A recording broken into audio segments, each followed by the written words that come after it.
Guru Kripa Kevalam. Namaste and welcome everyone to Satsang today. Sadguru Sri Muji Baba ki Jai.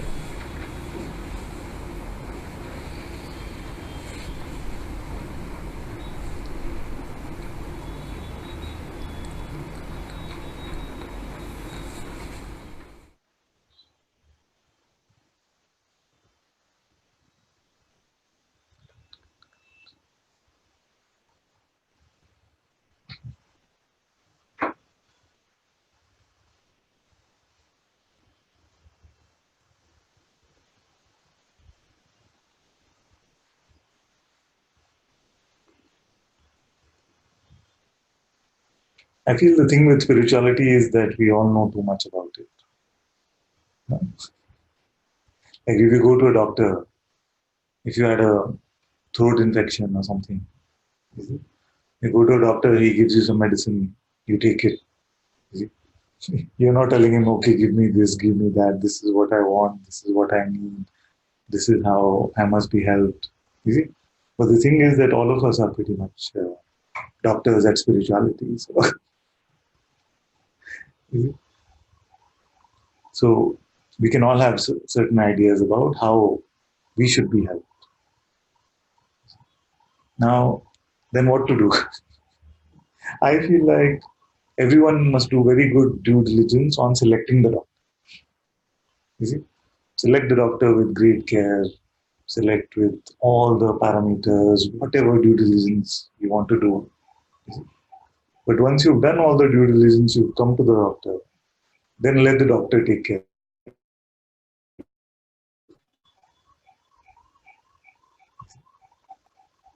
Because otherwise, we just keep swimming in the same me and making the prayer rid me of me. You see? Then rid me of me should be the final statement. You see, you make that statement, then get out of the way. You see? But if it's rid me of me, but I'll also tell you how you will do it or how you will do it better according to me, then it is not rid me of me. You see? So, so this what plays a part there? Everything that we think we know. You see? So if we are going to make this prayer, which is very, very beautiful, maybe the final prayer we can make is Lord Guruji, rid me of me. Then, as Papaji would say, then keep quiet and keep quiet. Because then rid me of me, and then, okay, first step to rid me of me is this. Now you treat me like this, you tell me like this. You, but it is important to select a competent doctor. That much I will admit. So do that. Test all of that. See whether you feel at home with this doctor or not. And what is this for? It is not, by the way, not meant to inspire any guilt or unworthiness or anything like that. These are just the simple tricks of the mind. Simple tricks of the mind which will keep getting in the way. So just to get you to notice them. Often I say that this self-recognition is 99% recognition of the mind. Maybe more, maybe 99.99% of it is to recognize that this is just the mind. And if that is clear, then so the journey, the trouble, the struggle, the spiritual search is all about this. I'm getting reminded as I'm saying this of some one who's here, who a long time ago Papaji then told her that what is it? I forgot. When I was started saying, then I remember. You don't know the difference between you and your mind, something like that. So maybe she can type out in private if she likes. Huh? I'm trying not to say the name. Yeah. You don't know your mind, something like that. And that is very important. We can feel like, okay, but This is something I understand at the beginning of my search. You see? But the point where we recognize that this is the mind is the end. See? It is the end of the spiritual journey.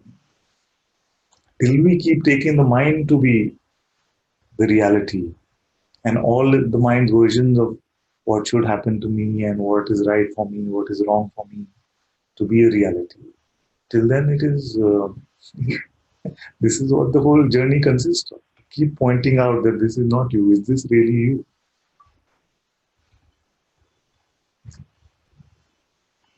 So rid me of me can be the final statement. There really is nothing else to say after that.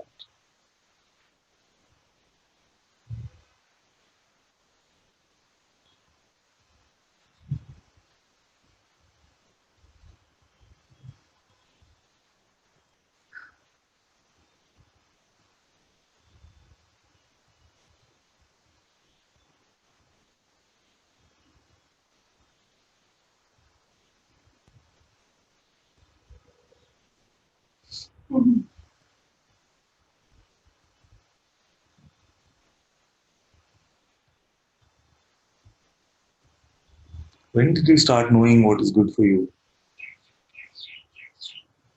Yeah.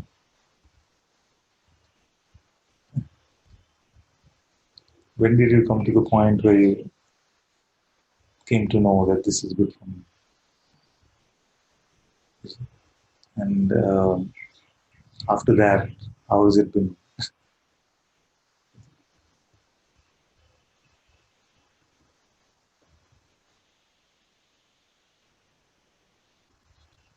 So when, uh,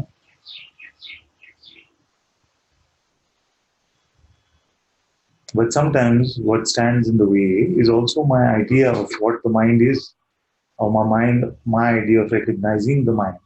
Yes, can be so very subtle. Yes, yes, yes, exactly. Not sure if that makes sense. Yes, completely, because it starts off like that. You see, where we all feel like we know what the mind is, we know what the ego is. You see? Now, but somehow this is the veil, this is the ignorance, this is the illusion. You see? The veil can be so subtle.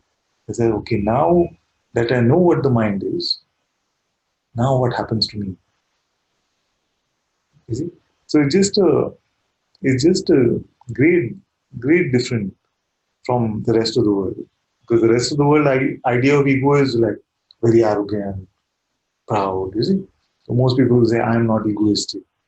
You see? But you ask them, but you are a person. No? They say, of course, what kind of question is that? You see?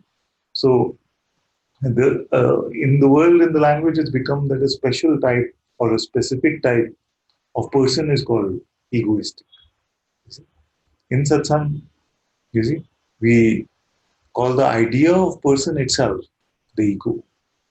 The idea of separation, the idea of me itself the ego. But the condition to take this from the lens of me seems so strong because we get used to taking everything through this lens of me that even this seems to get taken through this lens. Yes, yes, I see now that it is the mind that gets to me. But now that I see it, shouldn't I be free? Which one? It can now, as it's spelled out, it can seem very hilarious, ludicrous, hilarious, absurd. But this is conditioning. These are our mental tendencies to take even our spiritual pointings through the window or the lens of our limitation. So that's why I've been poking this, provoking this somewhat over the past few weeks. Once you get freedom, who should that help?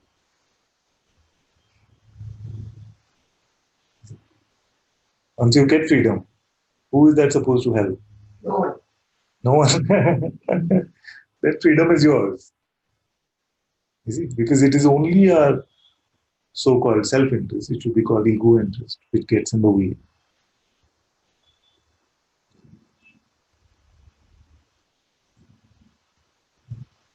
If truly it is about nothing but the truth itself. And the truth doesn't need to be like, I am for the truth. I am only for the truth. You see, truth doesn't need this proclamation also. So when I say truth for truth's sake, it's not just, I am just for truth's sake. You see, so truth is so original, it is so native, it is so natural. You see, that it needs no position to be taken. That is the truth that is being spoken of. Sometimes when I started sharing Satsang, then these young kids were coming, very young. So then I used to hear later about the conversations that they would have, they would tell me. So they would say, we had this debate, Father, that this one was saying, I'm in this for the truth, but you are not looking like you're in this for the truth.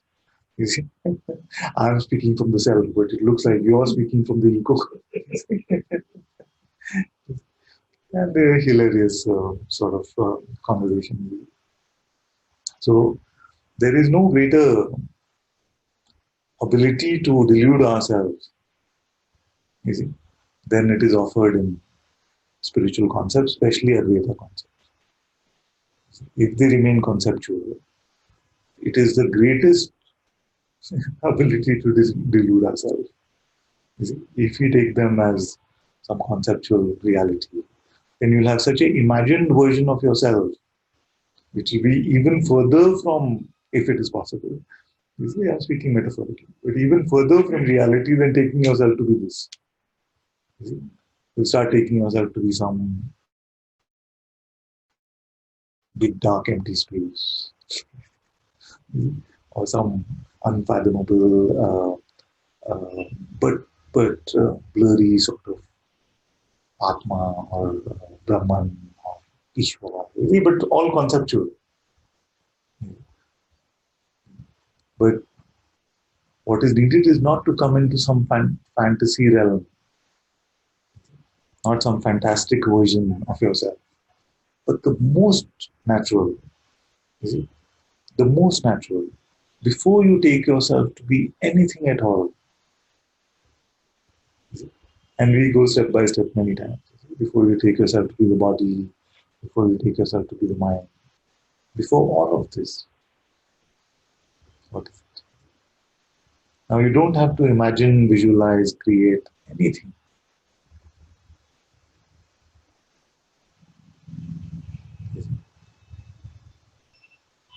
And forget about everything, every spiritual experience that you had in the past. You see, don't hold it up as a benchmark to anything, because many times that also gets us. 3 years ago, I had this experience in which, you see, there was no me. You see, then who had that experience? You see? So the ego will co-opt all these experiences and make it part of its repository, make it part of its arsenal and say, oh, I know where I am now because this is my spiritual progress. And these are the things that have happened. So completely fresh from all of this, empty of taking yourself to be anything at all.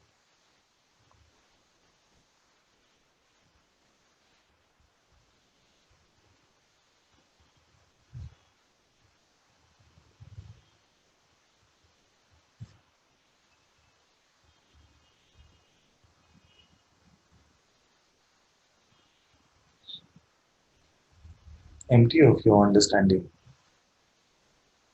of everything that you have understood.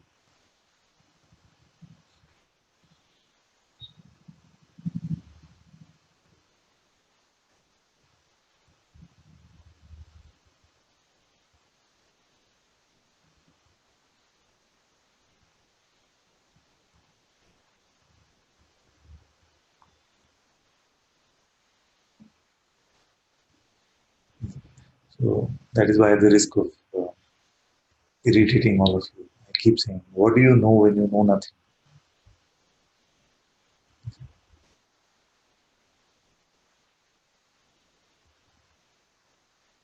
What is it that you know when you know nothing?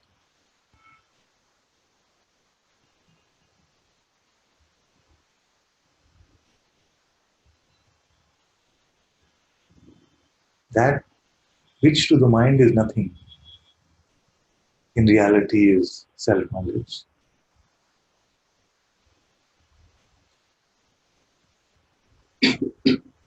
That which to the mind is nothing, in reality is the self, the absolute, Shiva, Brahman, Buddha, whatever you call it, empty of these labels.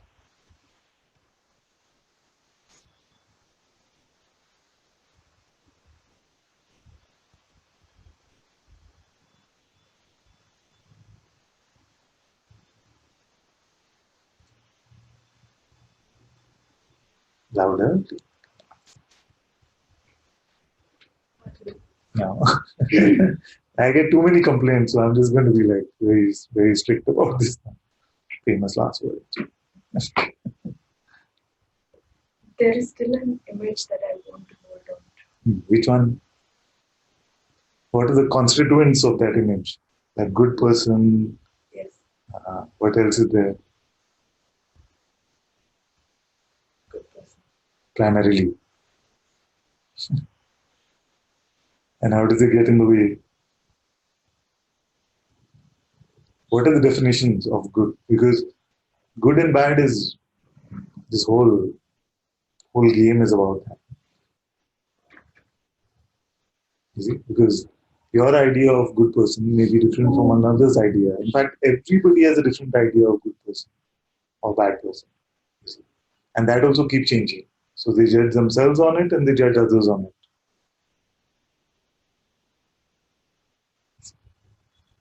So which is it? What is that aspect of being a good person that you see that is too sticky?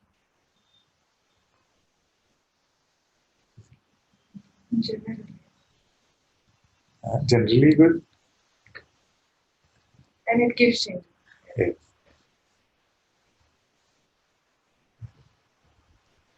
Image which I want to hold on to. There's no, and it's not helping in any way. Very good. To see that is very good. That's all. To notice it is good. It is not. Uh, this is the good part, no, of having a master. Is it? All you have to do is notice. Everything is taken care of. Is it? So it's not. The report shouldn't become like, oh, this is my affliction, and I'm so sad that this is the case still. Is it? It is just the report should be, I noticed that this was there. Is it? And now it is offered up to you.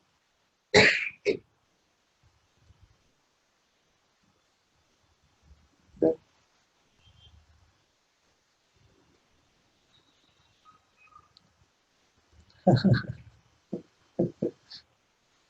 So by holding on to the image of wanting to be a good person, that makes you a bad person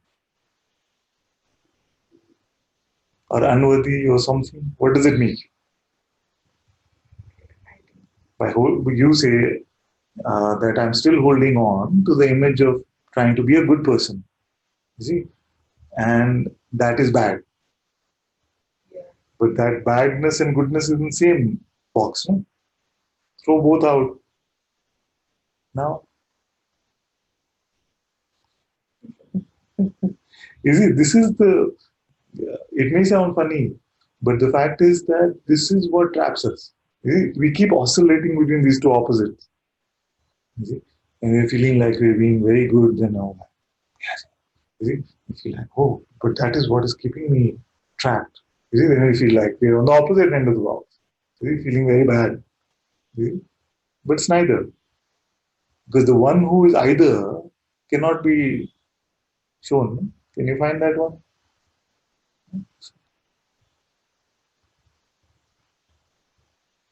The one that is that good or bad? Doesn't apply. Doesn't apply. Then who are we talking about?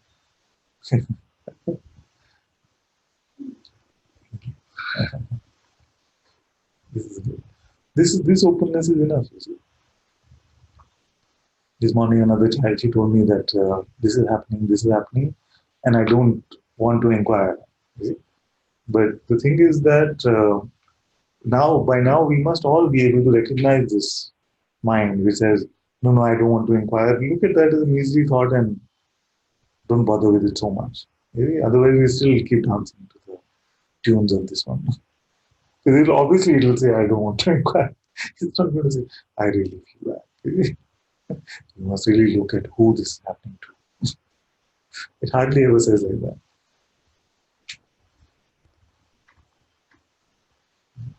So, where is the patient? No, I'm talking about this context now.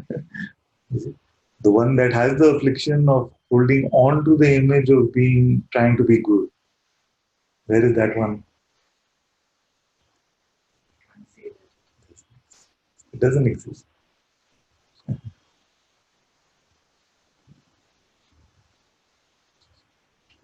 This is very good. This is what I mean by openness. Open, you see that there is nobody like that. You see? Because what can happen as we keep growing or growing older in a way for many of us, what can keep happening is that we buy into a notion that is troubling us. And then when it is pointed out, but that notion is unfounded, we feel like, no, no, but I've invested so much into that. Now I don't want to look silly by just saying, yeah, it's true, it's unfounded. You see? So,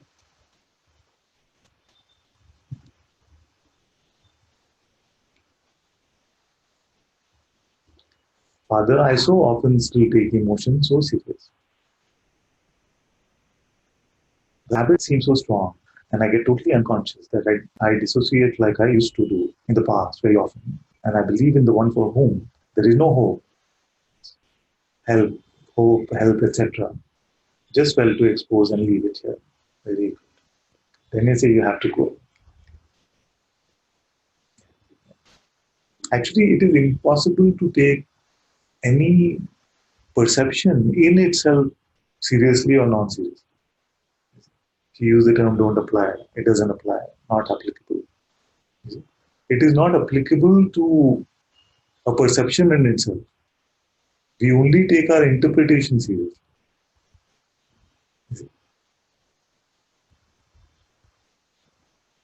of what it means.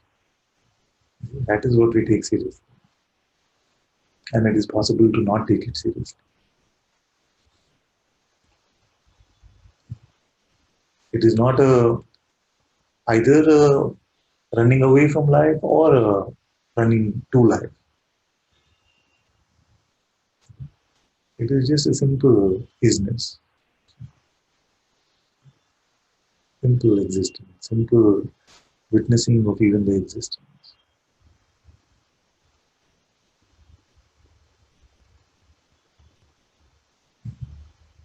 So,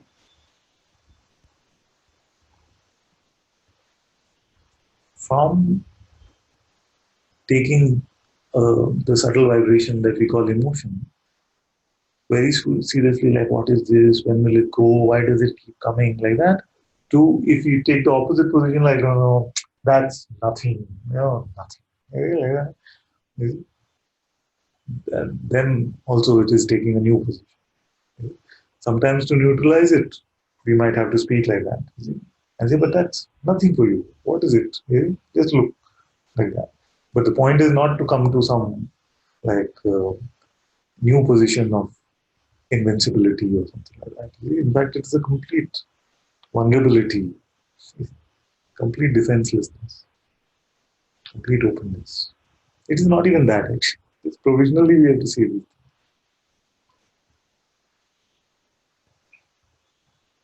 Mm.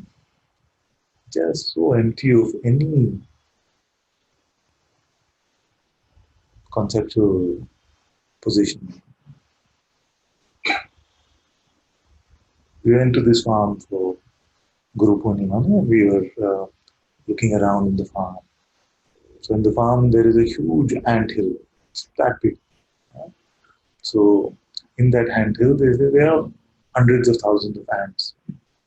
And we were just the one who was showing us the farm. Pratap, he was telling us that how does it all operates. All of these hundreds of thousands, maybe billions of ants, they are coordinating so beautifully. They are tending to their home, this ant hill. Everything is so well managed, well coordinated. But I'm paraphrasing now, but they've not read a management book. You see? They don't know anything about running an organization. They've not read these, these management gurus like Porter or Kotler or any of these people. You see? So, how is it that it happened? You see? What is it? What is that source of intelligence which they are connected to, or which they are themselves? And we looked at trees, and he was telling us that so jackfruit was growing on these trees. So in the jackfruit, what happened is that somebody asked, "So what if it just falls and hurts someone?" But he was showing us that the jackfruit only grows to the extent that the tree can handle. See? So if it's a stronger part of the branch, like closer to the base of the branch, then it may be bigger. If it is in the corner, then it may be smaller to not overburden the tree. You see? So what is all of this intelligence? Is it based on decision making? Is it doership, choice making? What is running this entire game, play, world, realm, universe, whatever we call it? It is the same that is running this aspect of your existence that we call the body. There's so much presumably going on in the body right now. You are not deciding any of it. And the fact is that that which you take yourself to be, the mind, doesn't know how to move a finger.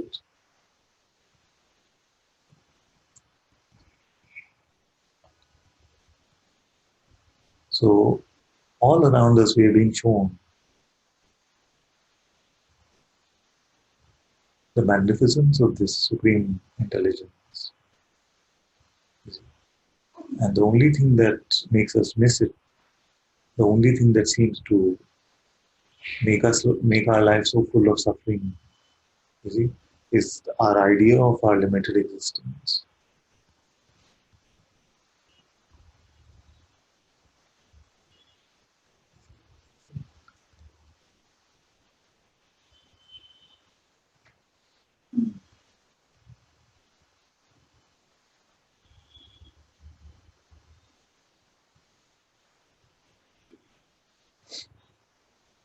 Father, what stands in the way of the recognition in this moment is a nameless fear.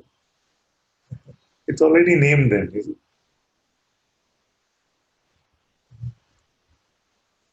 What stands in the way of the recognition is a nameless fear. But nameless is a name and fear is also a name. You see? And wanting it not to be that, this is the thing. You see, once it is named, what were we saying the other day? Somebody was saying to me, was it Nitin? He was saying, um, suffering is a label. Yeah, maybe Aditya. One of them was saying, suffering is a label. And I said, to label is to suffer. So, although the mind gets trickier and trickier, and says, actually, come on, it's not me. It is energetic. See, all that. It's not me. It is actually without a label. It's just a fear. You see? So, so this is the tricky part of the mind. This is what it is. It's not, I'm not doing anything. It's not a notion. Don't look at me. Look at you. You are experiencing all of this energetically. You see?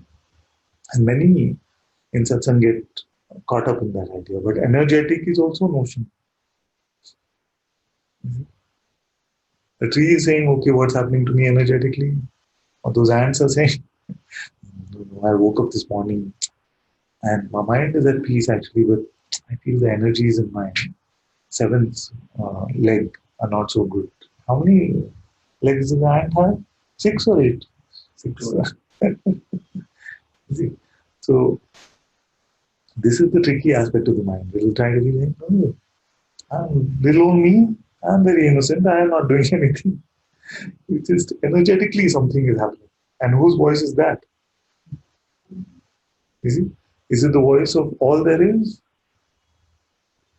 That which is the light of the universe itself is finding some tiny something too much for it? No. It is that which takes itself to be bound in this limited, some limited idea, usually the idea being body, you see, for which then something can come which can seem like it is too much. But for you in your reality, like Guruji said, the whole universe could burn, but you would not be touched. You see? So still the idea of limitation, the idea of the limited me can say, yes, but this is not the mind. This is not the mind. This is just happening, you see, energetically or something, emotionally, yeah, energetically. Like I said in the previous question, that even the interpretation, the labeling of it as, see, this, that we know that this is what it is, then we have also defined ourselves in that process. So when we say, for example, let's take this example, okay, that it is a nameless fear. You see? Now, what picture are we painting about ourselves in that state? You see? And if it is any picture, then it is coming from the mind. You see? It is not that your now picture will change from body mind to now big awareness. If it is any picture, it is mind. You see? So uh, the question always remains: so whose nameless fear is it? You see, who is suffering from this nameless fear? You see? So it is not standing in the way of your recognition. It is actually coming, and you can use it as an aid to your recognition, because whatever comes, you see, you can say, who? You see? If you don't buy that measly thought with no, no, I don't want to inquire right now. It's getting in the way of my inquiry also. See, nothing can get in the way. Only if you take yourself to be ego, then something is getting in the way.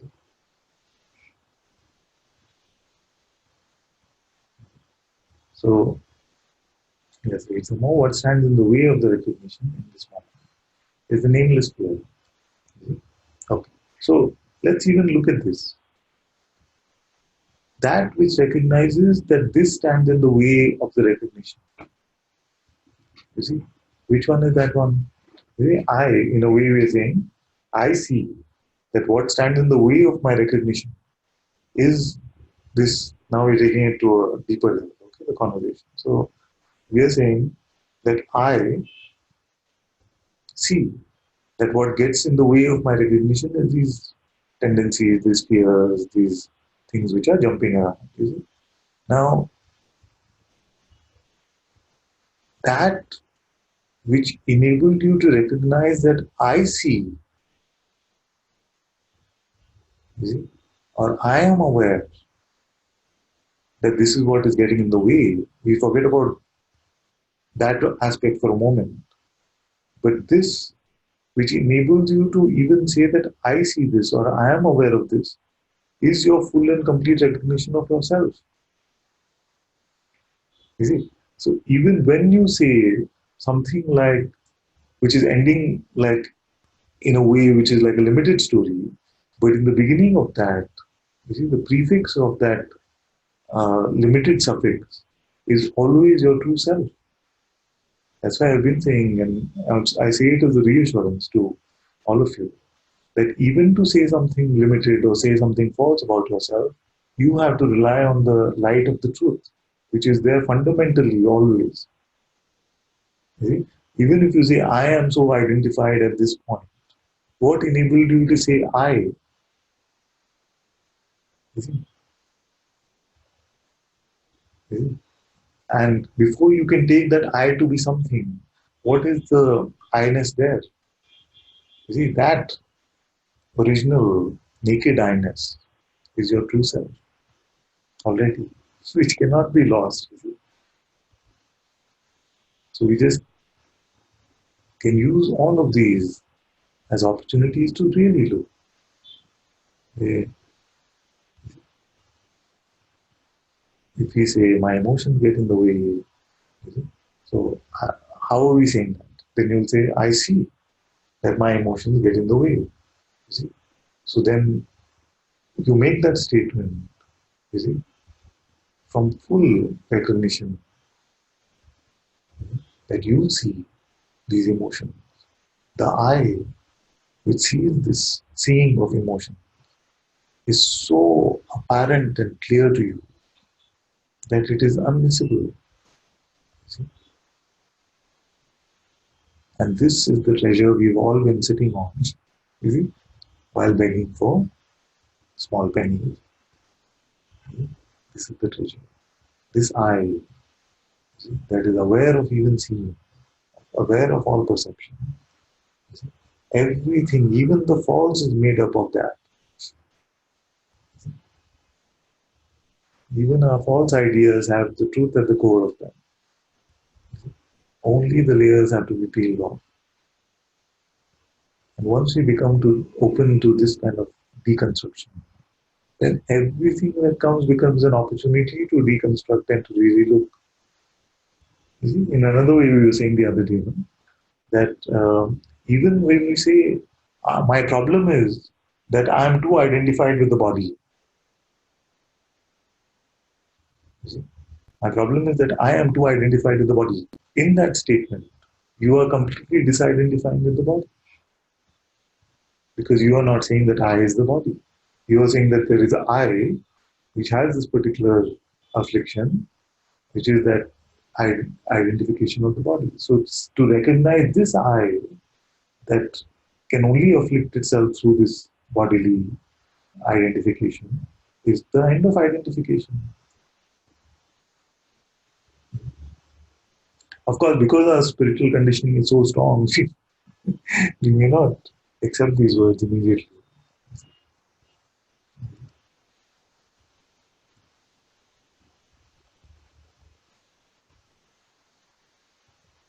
Say something that contains no truth.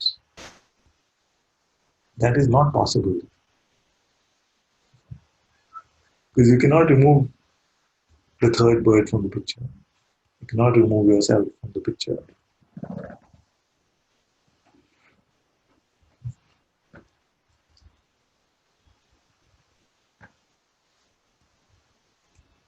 Even if you deny awareness, you say there is no awareness, this is all rubbish. You see? So, what are you saying? You're actually saying that you are aware that there is no awareness. So, this self recognition, this which is so natural, is impossible to do. You cannot leave self knowledge. And the same, with the same coin, that which you cannot leave, you cannot find. It just is.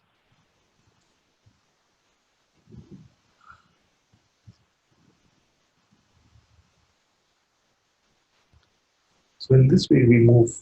We were saying some provisional things earlier, then we were talking about recognition, what can get in the way, what can't get in the way.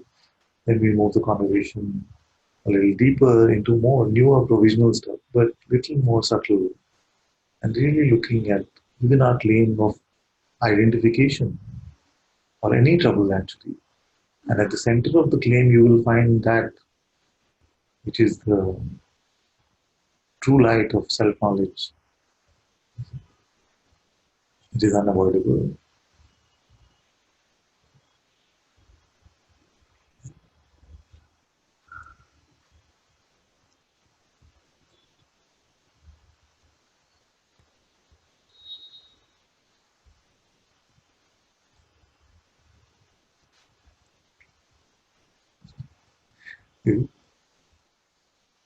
So when the master says, like Bhagavan used to say, who, You see? But who are you?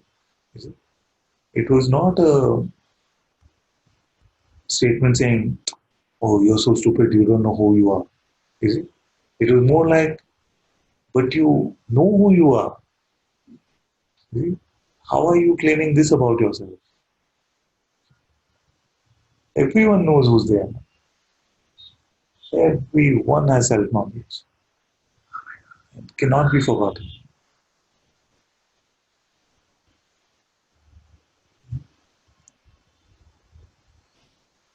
So, this light of the truth is constantly with you. It is not even with you, it is you. There is no difference between self and self knowledge. There is no difference between self and self knowledge. So, it is not two things. So, knowing this, capital K knowing, not conceptually, how we take ourselves to be just limited to this bundle of flesh and blood, that is the provocation, that is the invitation. So who are you? What you take yourself to be is very different from what you know about yourself in reality. You always know. Now you expect, the trouble is that we expect that knowledge to translate into some fancy idea or any idea. It's like there's a river flowing in front of you. You always live next to the river. Suppose you always live next to Ganga ji. You always live next to the Ganga. So now you feel like you must have it. You must have it. So you make a limited idea about yourself, and then your way to have it is to have it in your bucket. So you try to fill up the Ganga in your bucket. In the same way, this self knowledge, which is untranslatable to the mind, undecipherable to concept, to our intellect, we try to fill it in there. You see, just like we've learned other subjects in the past. We feel like if I just knew enough about it, then I would really claim mastery over it. But this mastery is to be empty of this concept about it, to see that it is not conceptualizable, you see, is the final concept that you can have. But what are we struggling to do? What, and that is why I keep asking, what is it that you want? Then you say, I only want the self. Truly, truly, Father, I only want the self. Okay. So if I give you the self, where will you keep it? What is the container you will hold the self in? Will you contain it in as an experience? Ah, I saw these bright colored lights and they were so magnificent. I saw the self. Thank you. Is that what it is? Even if that happened, next day you will come and say, yes, thank you so much for yesterday, but today I lost it. Then, so that is not possible as a perception. Then you want to hold the self as a concept, as an idea. You see, Aham Brahman Asmi. It's an open secret now. There was a time in India it used to be kept secret. Now everybody knows. So have you got the self by knowing this conceptually? I am Brahman itself. No. So I give you the self. How will you hold it? Where will you hold it? Can't hold it. You are it.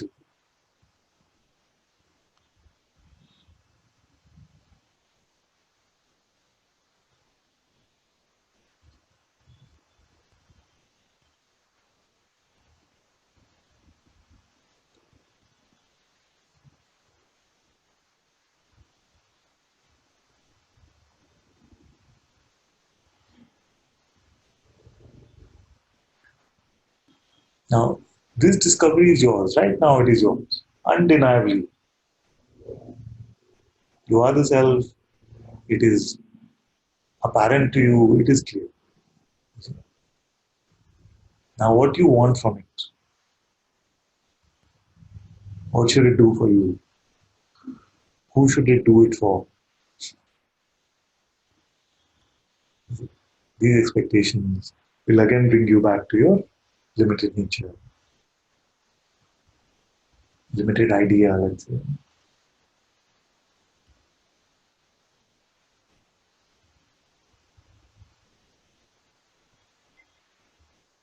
So forget about it. Everything that you have learned that it should mean for you, don't try to capture that also in your box of intellect, mind, body, perception. Nothing.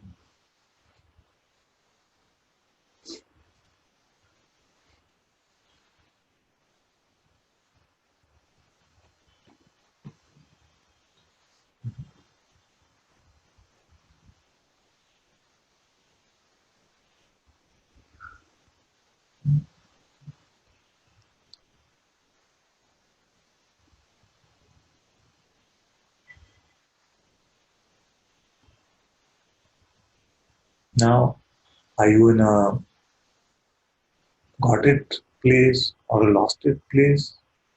Do all these terms have any meaning to your reality?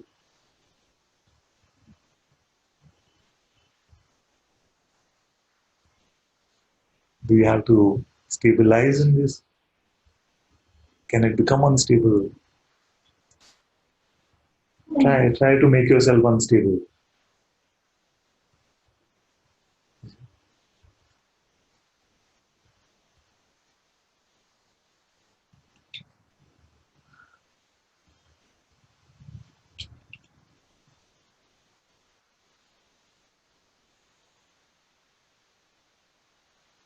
Not possible.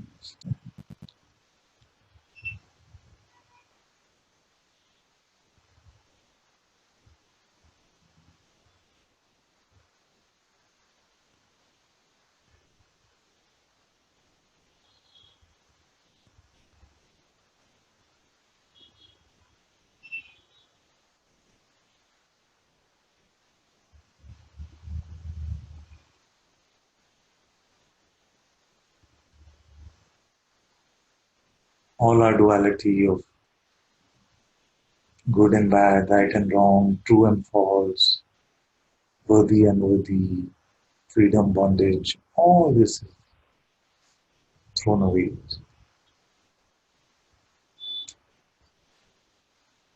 And it's not a struggle. I'm trying to throw it away. Just it's not taken so seriously.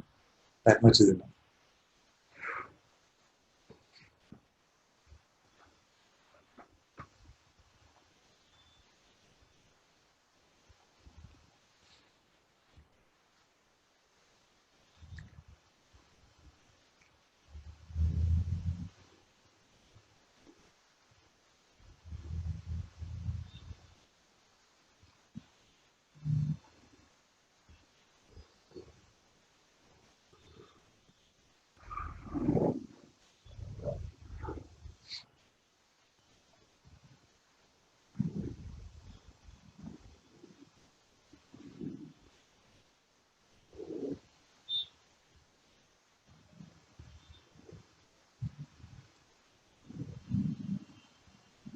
And don't get sidetracked by anything. Don't pick up new projects,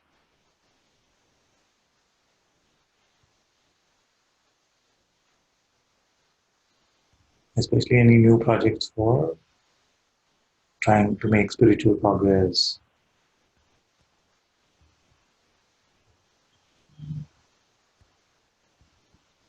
Just now, here and now.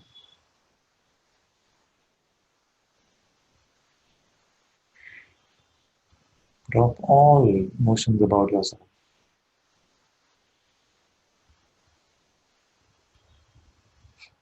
Whatever happens, happens.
Don't distract yourself with any notion.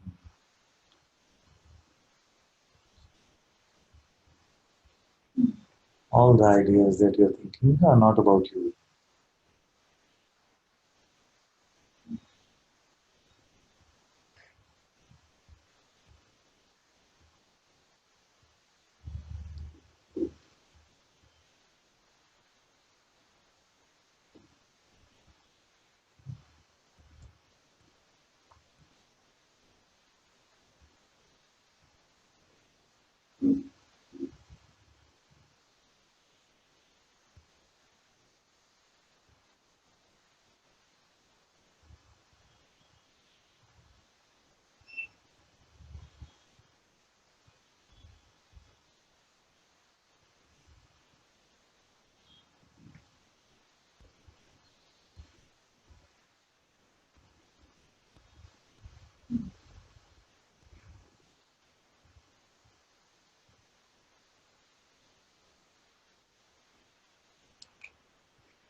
Thank you all so much for being in Satsang today. Sadhguru Shri Muji Baba ki जय सतगुरु श्री अनंता जी की जय Guru Kripa Kevalam.